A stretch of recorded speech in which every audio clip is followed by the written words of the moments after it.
안녕하세요, 심현민입니다. 오늘은 지난 시간에 작성했던 프로그램의 소스 코드를 분석해보는 시간을 갖도록 하겠습니다.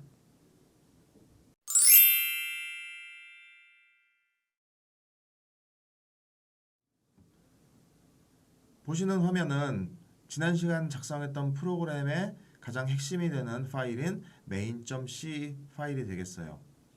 오늘 이 프로그램을 분석하는 데 있어서 가장 중요한 점은 프로그램의 전체 구조가 어떻게 되어 있는지, 우리가 어느 부분에 우리의 코드를 추가를 할 수 있는지, 그리고 추가한 코드가 어떠한 동작을 하는지, 이 세 가지를 중점적으로 살펴보도록 하겠습니다.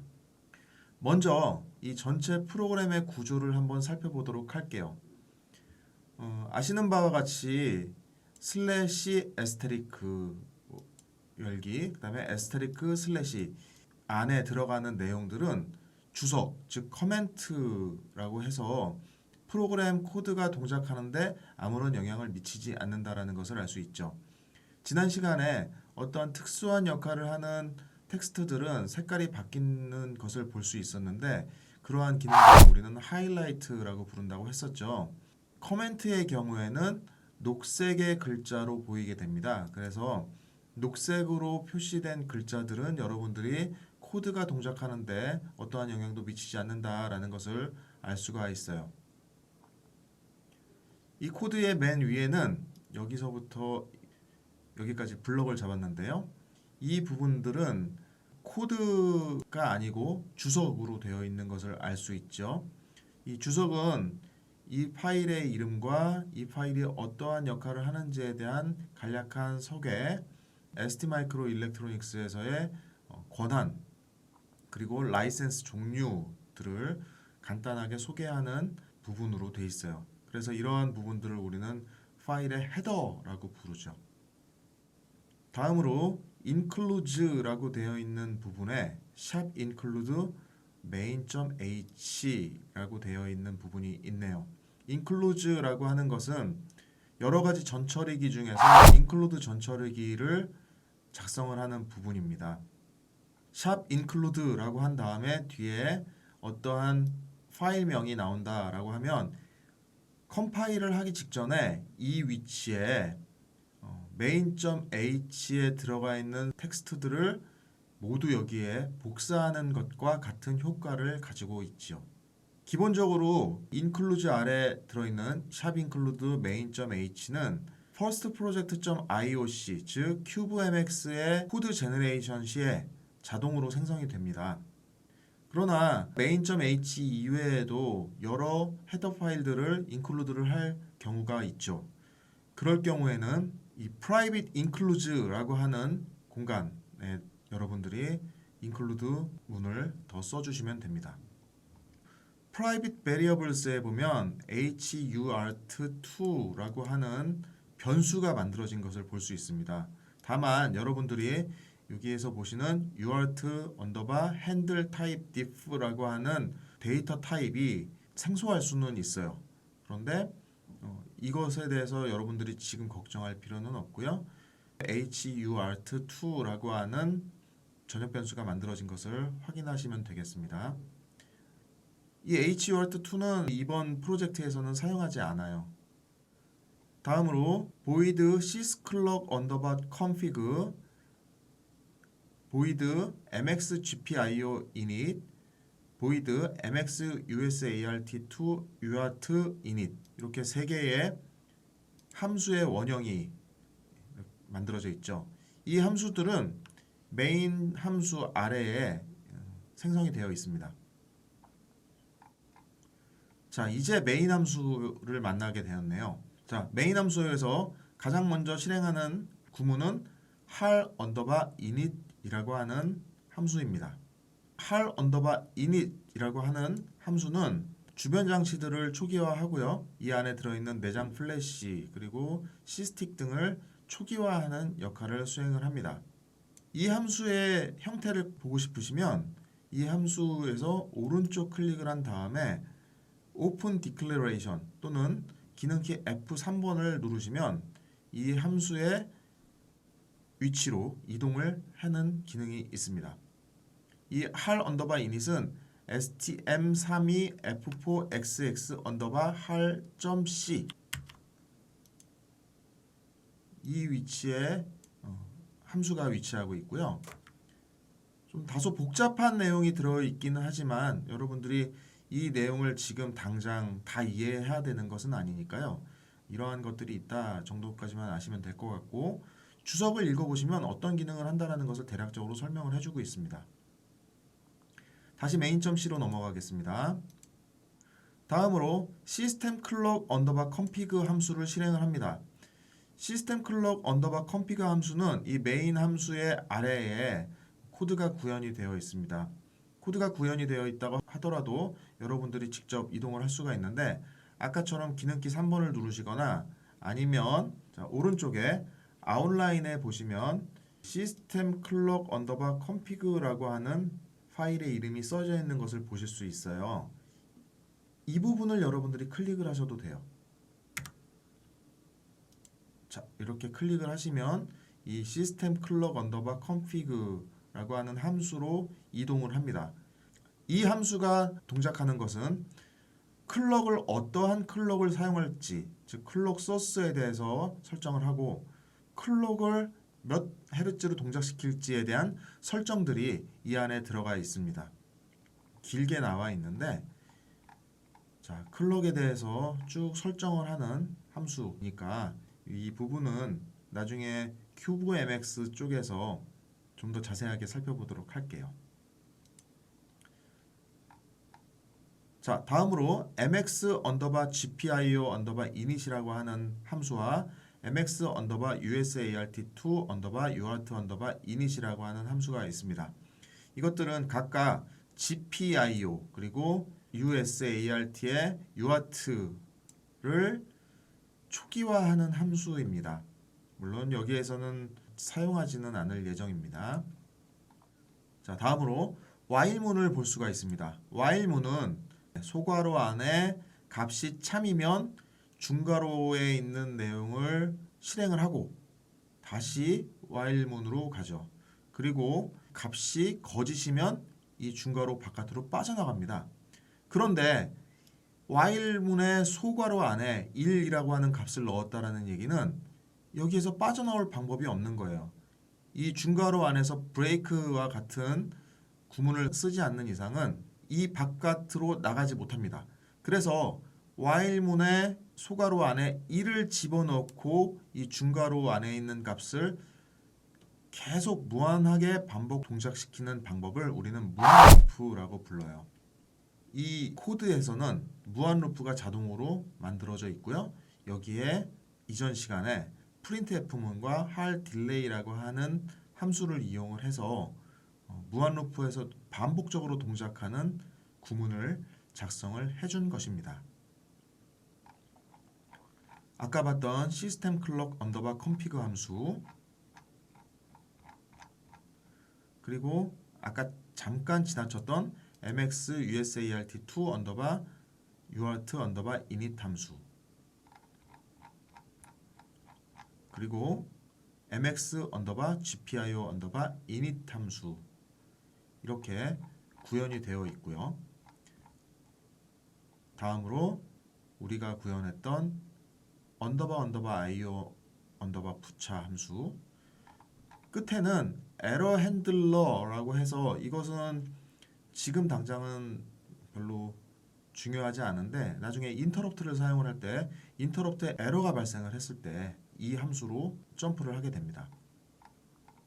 그리고 이 부분은 풀 어설트를 사용하지 않기 때문에 실제로 구현이 안 되는 부분입니다. 그 이유는 여기 샵 if diff에서 이 use 언더바 풀 언더바 assert라고 하는 전처리 매크로가 선언이 되어 있으면 샵 and if 사이에 이 코드가 컴파일이 되는 것이고, 만약에 이 use full assert가 디파인이 안 돼 있으면 이 사이의 코드들은 무시되는 전처리기죠. 근데 지금 이 use 언더바 full 언더바 assert가 선언이 안 돼 있기 때문에 이 코드상에서는 하이라이트로 이렇게 회색 음영으로 되어 있고, 이 코드는 실제로 컴파일이 되지 않습니다. 기본적으로 여러분들이 큐브MX를 이용해서 코드를 제너레이션을 하면 이 구조를 거의 유지를 해요. 여기서 조금씩 바뀐다라는 것은 설정을 할 때마다 뭐 이런 이닛 함수들 mx, usart, urt init이라든지 mx, gpio init들의 값이 바뀌거나 추가적인 페리페럴들의 이런 이닛 함수들이 생성이 되고요. 이닛 함수들이 생성이 될 때마다 hurt2와 같은 유사한 여러 개의 변수들이 추가로 생성이 되기는 하지만 전체적인 구조는 대부분 이렇게 나옵니다. 그렇다면 여러분들이 이 구조 안에서 어느 곳에 프로그램을 짜야 할 것인가 라는 것을 주의해서 살펴보셔야 할 것 같아요. 왜냐하면 여러분들이 여기다 어떤 프로그램들을 작성을 했는데 큐브MX 쪽에서 수정을 해야 되는 부분이 생겼어요. 그러면 어떻게 해야 할까요? 큐브MX를 수정을 한 다음에 다시 거기서 코드 제너레이션을 하게 되면 내가 코드를 넣었던 부분들은 무사히 저장이 될까요? 그렇지는 않습니다. 이 STM 큐브MX에서 여러분들의 코드를 보호해주는 구간이 별도로 정해져 있고요. 여러분들은 그 구간 안에만 코드를 작성을 해야 해요. 그래서 지금부터 여러분들이 어느 부분에 코드를 작성을 해야 되는지를 살펴보도록 할게요.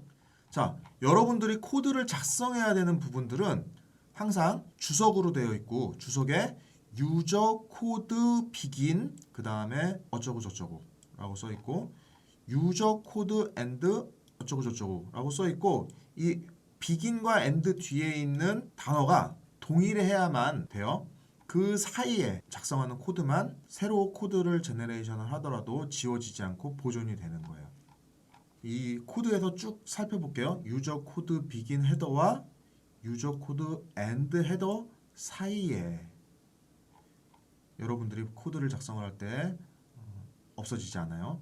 자, 그 아래 또 내려가 볼게요. 유저 코드 비긴 인클루즈와 유저 코드 엔드 인클루즈 사이에만 여러분들이 코드를 작성을 해야 코드가 날아가지 않아요. 샵 include stdio.h라고 해서 우리가 지난번에 이 사이에다가 코드를 작성을 했잖아요. 이 코드만 다시 코드 제너레이션을 해도 날아가지 않아요. 한번 실습을 해볼까요? 우리 유저 코드 and include 아래에다가 샵 include stdlib.h와 같이 이렇게 이건 있는 거니까 에러는 안 날 거예요. 비긴과 엔드 바깥에다가 코드를 작성을 했어요. main.c의 상단에 보면 에스테리크가 붙어 있죠. 이거 저장이 안 됐다는 얘기고, 저장을 하기 위해서 컨트롤 S를 눌러서 저장을 해보겠습니다. 그런 다음에 왼쪽에 있는 프로젝트 익스플로러의 firstproject.ioc를 더블 클릭해서 열어주세요. 이 firstproject.ioc를 열어주면 이렇게 나오는데, 여기서 사실은 바꿀 건 없으니까요. 상단에 코드 제너레이션 아이콘을 눌러줘서 새롭게 코드를 생성을 해보겠습니다. 자, 코드가 생성이 되면 퍼스펙티브를 바꿀 것이냐라고 물어보고요. Yes를 클릭을 하겠습니다.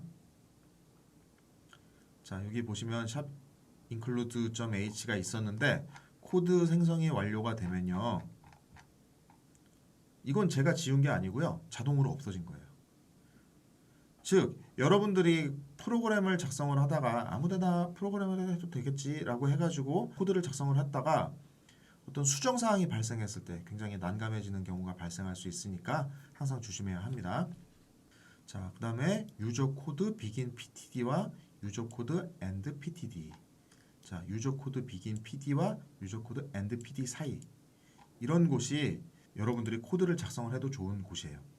그렇다면 어느 곳에 어떠한 코드를 넣어야 할까? 이것은 이 begin과 end 뒤에 나와 있는 그 단어를 가지고 여러분들이 맞는 코드를 넣으시면 되겠어요.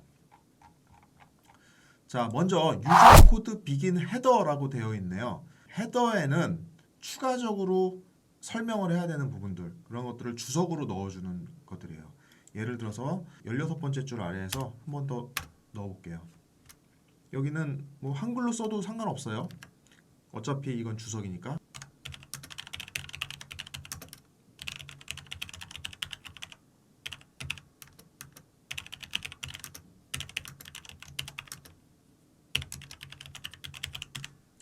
이런 식으로 여러분들이 코드에 대한 설명을 넣고 싶을 때 유저 코드 begin 헤더와 유저 코드 end 헤더 사이에 주석으로 넣는 것입니다. 자, 이 사이에 주석이 아닌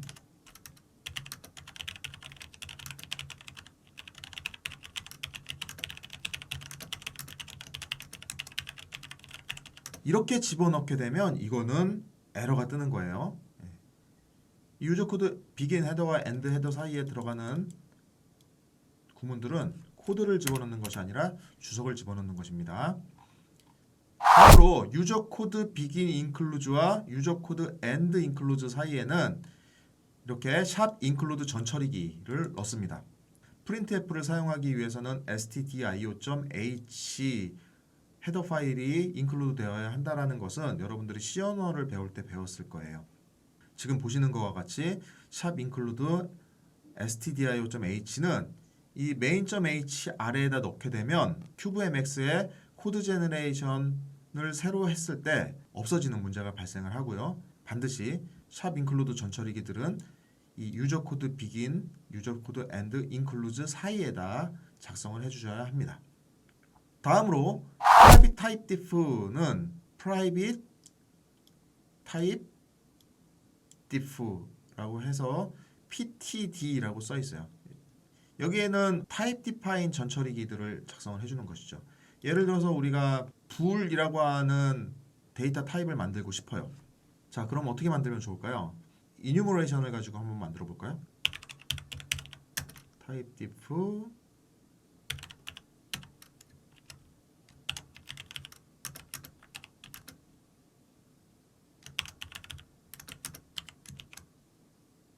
자, 이렇게 enumeration으로 false와 true라고 하는 용어를 쓰고 false는 0, true는 1로 만든 다음에 이러한 enumeration의 이름을 우리는 bool이라고 하는 사용자 정의 데이터 타입을 만든다라고 할 때 이 type diff라고 하는 전처리기를 쓰죠. 이러한 type define들이 이 사이에 들어오면 된다라는 것입니다. 이 코드는 여기서는 사용하지 않기 때문에 별로 의미는 없지만 뭐 써준다고 해가지고 크게 문제되는 건 아니에요. private define이라고 하는 거는 샵 define 전처리기를 쓰는 것이죠. 자, 근데 여기 이 코드에서는 별로 신경을 안 써서 그러는지 몰라도 이렇게 비워주지 않기 때문에 이렇게 사이에 엔터를 한번 쳐주셔야 돼요. 샵 define 뭐 이런 것들 있죠. pi 3.142592 이런 식으로 여러분들이 pi라고 하는 매크로를 만들고 이 pi라고 하는 단어가 이 코드 아래에 나올 경우에 컴파일 하기 전에 이 3.142592로 변환을 해주는 전처리기가 샵 define이죠. 이 샵 define는 유저 코드 begin pd와 유저 코드 end pd 사이에 작성을 해주시면 됩니다. 이렇게 그냥 define문으로 사용할 경우에는 여기에다 작성을 해주시는데 이것을 매크로로 사용할 경우에는 private 매크로 이 위치에다 작성을 해주세요. 샵 define add 라고 하는 함수를 만들고 x1, x2를 더할 때 더하는 함수 매크로를 만들 때 이렇게 만들어주면 되겠죠.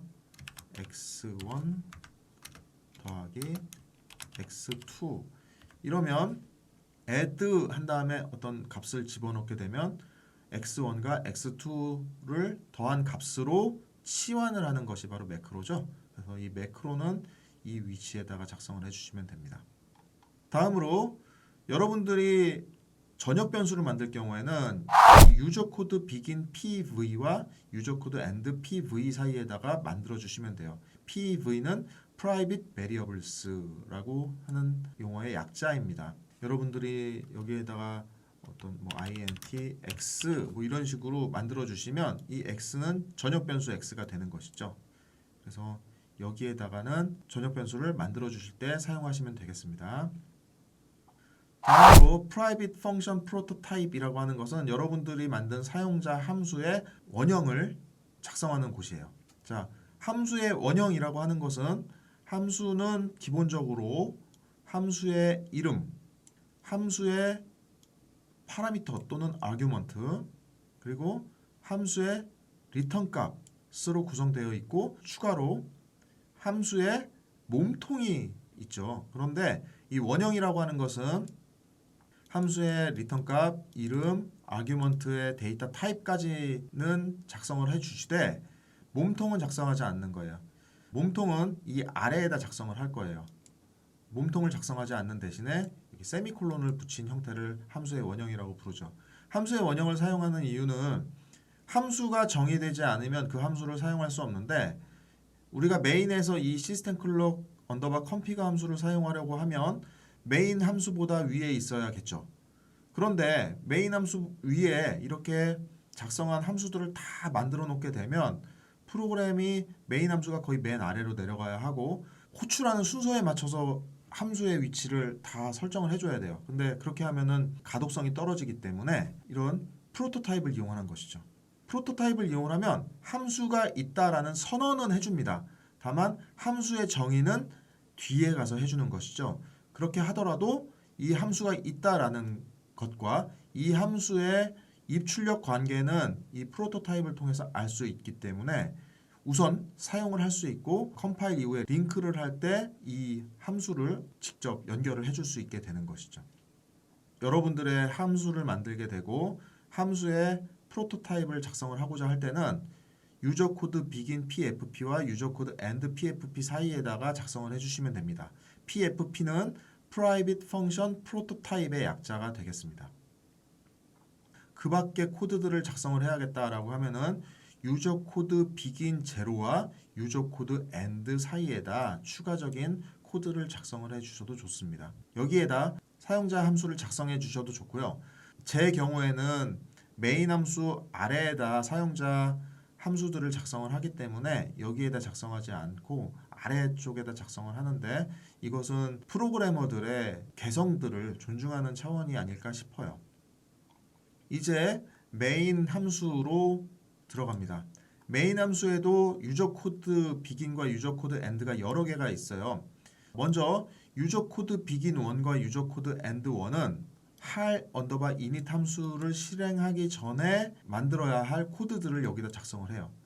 보통 여기에다가 저는 어떠한 것들을 넣냐면 변수 선언들을 이 위치에다 해줍니다. 예를 들어서 int i equal 0 뭐 이런 i라고 하는 변수를 선언을 할 때는 할 init과 기타 다른 함수들과 상관없이 이렇게 변수를 선언해 줄 수 있는 부분이거든요. 이런 변수 선언들은 보통 유저 코드 begin 1과 end 1 사이에다 해줘요. 다음으로 할 언더바 init이 실행이 된 후에는 유저 코드 begin init과 유저 코드 end init 사이에다가 여러분들이 추가로 코드를 작성을 해줄 수 있습니다. 그런데 이 부분에서 주의해야 할 부분은 뭐냐 하면 이 위치에 여러분들이 코드를 작성할 때까지 시스템의 클럭은 아직 설정이 되어 있지 않다라는 거예요. 여러분들 코드의 시스템 클럭들은 우리가 보통 84MHz로 설정을 하는데 이 위치에서는 그 84MHz로 설정되지 않은 부분이에요. 그래서 그 코드의 클럭에 민감한 코드들은 여기에서는 작성을 하면 안 됩니다. 시스템 클럭 언더바 컴피그 함수가 실행이 됨으로써 비로소 84MHz의 코어 클럭이 설정이 됩니다.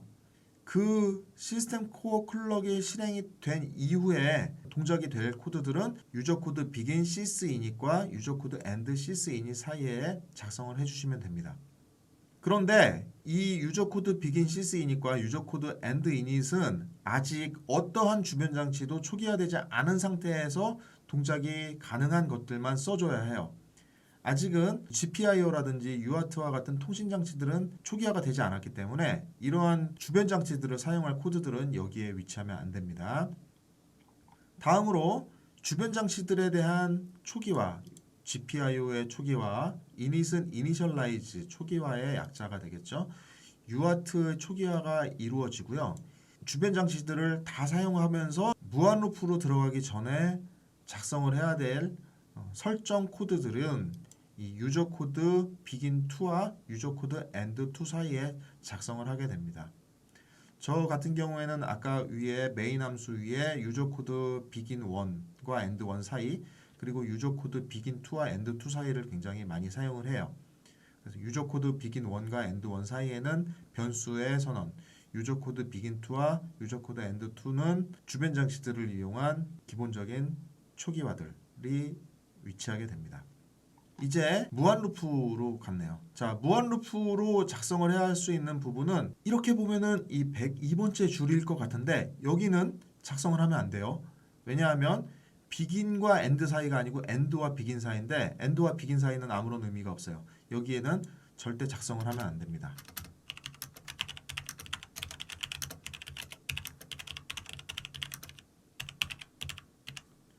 뭐 이렇게 써주면 사실 더 좋을 것 같아요. 물론 이렇게 써준다고 하더라도 코드 제너레이션을 다시 실행을 하면 없어져요. 없어지는데 여러분들한테 설명하는 차원에서 이렇게 써줄게요. 여러분들이 유저 코드 begin while문을 쓰기 때문에 여기에다가는 어떤 코드를 작성이 가능해요. 그렇지만 여기에다 코드를 작성하는 건 의미가 없어요. 여기에 코드를 작성할 거면 유저 코드 begin to와 유저 코드 end to에 작성을 하시면 돼요. 여기에 작성을 해야 될 부분들은 이 while 1과 중괄호 아래에다 코드 작성을 합니다. 여기에다 작성을 하거나 아니면 유저 코드 begin 3와 유저 코드 end 3 사이에 중괄호 윗부분에만 작성을 합니다. 그런데 중괄호 아랫부분에 작성을 하면 어떻게 될까요? 예를 들어서 이렇게 중괄호 아래 코드를 작성을 하게 되면 에러는 안 나겠지만 워닝은 날 거예요. 왜 그러냐 하면 이 코드는 while 루프가 끝나지 않기 때문에 절대로 i++ 이 위치에는 도달하지 못합니다. 이런 코드는 의미 없는 코드예요. 그리고 코드 구조상 굉장히 실수를 많이 하는 것들이 있는데 이 유저 코드 begin 3와 end 3 사이에다 코드를 집어넣다 보니까 실수를 많이 하는 게 이 중괄호 닫는 것을 지우는 경우가 많이 있어요. 이걸 지우게 되면 자, 한번 빌드를 해볼까요? 자, 꽤 많은 에러들이 나는데요. 자, 이렇게 expected declaration of statement at end of input이라고 나와요. 이게 여러분들이 에러를 잡는 데 있어서 굉장히 난감해지는 부분이에요. 에러의 위치는 이렇게 더블 클릭을 하면 에러 위치에 커서가 가요. 근데 에러 위치는 243번째 줄에 에러가 발생한 걸로 나오는데요. 실제로 에러는 어디에 발생했냐 하면 여기 108번째 줄에서 에러가 발생을 한 거죠. 이 얘기는 무슨 얘기냐면 이제 스테이트먼트라고 하는 것은 중괄호 열고 닫고의 그 쌍으로 이루어지는데 이 스테이트먼트가 지금 while 루프에서 보면 이게 열었고 여기에서 닫는 거예요. 그러니까 그 열고 닫고가 쌍이 안 맞다 보니까 결국은 어디 가서 문제가 발생을 해버리냐면 여기 162번째에 가서 문제가 발생을 해버리는 거예요. 자, 이런 식의 문제를 여러분들이 찾기가 굉장히 어려워지죠. 여기 보면은 실제 문제가 발생한 위치는 108번째 줄인데 워닝이나 에러는 그 아래에서 발생을 하기 때문에 그래서 여러분들이 굉장히 당황하는 경우를 많이 봤어요. 그래서 절대로 이 중괄호를 지우지 말아야 하고요. 그래서 저는 보통 여러분들한테 많이 알려주는 게 이 중괄호 위에 이렇게 슬래시 두 개면은 이 해당 열은 주석으로 처리되잖아요. 그래서 이렇게 만들어주고 이 아래에는